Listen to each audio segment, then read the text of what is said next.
ভারতবর্ষের আনাচে কানাচে থেকে হর্ষদ বহানির ভয়েস থেকে আজকে যেভাবে হাদির কণ্ঠকে দিয়ে সারা বাংলাদেশ আত্মস্থ করেছিল, সেই ইনকিলাব আবার আবাবিলের মতো আসমান থেকে ফিরে আসবে।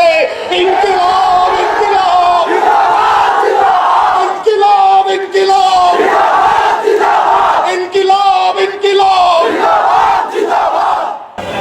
শুধু ইতিহাস থেকে মনে করিয়ে দিতে চাই, বাংলাদেশের ৭১-এর আজাদির লড়াইটা কিভাবে ভারত গ্রাস করেছিল এবং সেই নায়ক এবং খলনায়কগুলো কারা ছিল। আমরা সুস্পষ্টভাবে জানি যে আমাদের সীমান্তের ওপারে যারা আছে তারা কখনোই আমাদের বন্ধু না এবং বন্ধু ছিল না।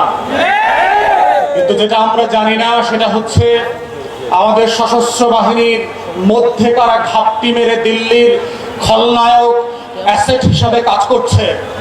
আমরা যেটা জানি না সেটা হচ্ছে আমাদের ডিজিএফআই, এনএসআই, এসবি, ডিবি থেকে শুরু করে রাষ্ট্রের আমলাতন্ত্রের মধ্যে নখরে নখরে কারা কারা বাংলাদেশকে প্রত্যেক দিন বিক্রি করে দেওয়ার জন্য কাজ করছে। সোশ্যাল মিডিয়াতে আমরা শুক্রবার থেকে জানি যে কে কে এই শুটিং এর সাথে জড়িত। তারা ময়মনসিংহ থেকে সীমান্ত ক্রস করে ওই পারে চলে যাবে। গারো পাহাড়ের এক ফিলিপ নামে ছেলের কথা বললাম, কিন্তু আমাদেরকে সোশ্যাল মিডিয়াতে জানানো হলো এই শুটার নাকি সিলেটে যাবে। তারা জানিয়ে পুরো জাতির দৃষ্টি পরিবর্তন করেছে। আমাদের সংস্থাগুলো ৪০ মিটার নিচ থেকে নাকি বিএনপি জামাত ধরতে পারত এক সময়। মাটির নিচ থেকে নাকি তারা মাইক্রোস্কোপ দিয়ে জাতীয় শত্রু এবং পাকিস্তানের গোলামদেরকে নাকি তারা ঘরে বের করত। তাহলে আজকের সেই মাইক্রোস্কোপ গুলা কোথায়? আপনাদের ৪০ মিটার বাবার ফিতা কি নষ্ট হয়ে গেছে কিনা?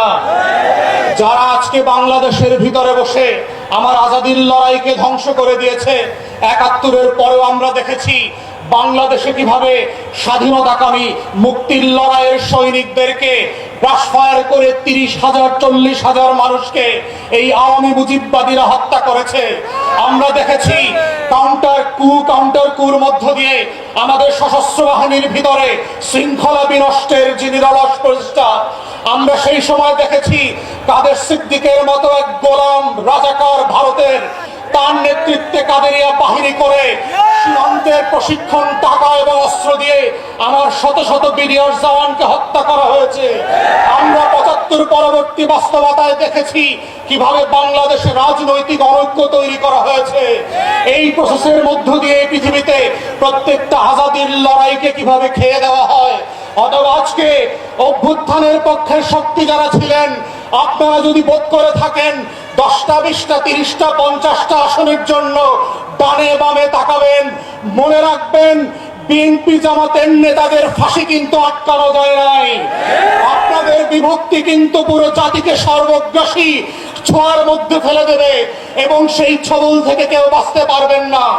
তাই আজকে ৭৫ পরবর্তী সেই বাংলাদেশের আজাদি যে হস্তক্ষেপ ছিল, আজাদি ছিনতাই হয়ে গিয়েছিল, সেই ছিনতাই হওয়ার ইতিহাস থেকে নতুন করে আবার আমাদেরকে শিখতে হবে যে বাংলাদেশের এই খলনায়করা কিভাবে প্রশাসনে ঘাপটি মেরে বসে আছে, বিভিন্ন রাজনৈতিক দলকে বিভ্রান্তির মধ্যে ফেলছে।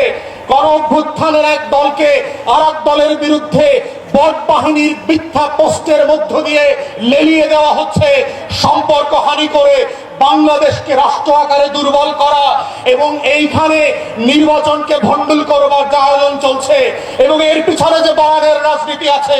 আমার ৫ দশকের বুদ্ধিবেশারা, আমার সাংবাদিক আর শিক্ষকরা ফেসবুকে যারা বিভিন্ন সময় সুশীলতা দেখান, তারা যেভাবে বয়ানের রাজনীতি করছেন, দিল্লির আধিপত্যবাদকে সফট পাওয়ার আকারে আমার সামনে হাজির করছেন, এইটা হচ্ছে অশনি সংকেত।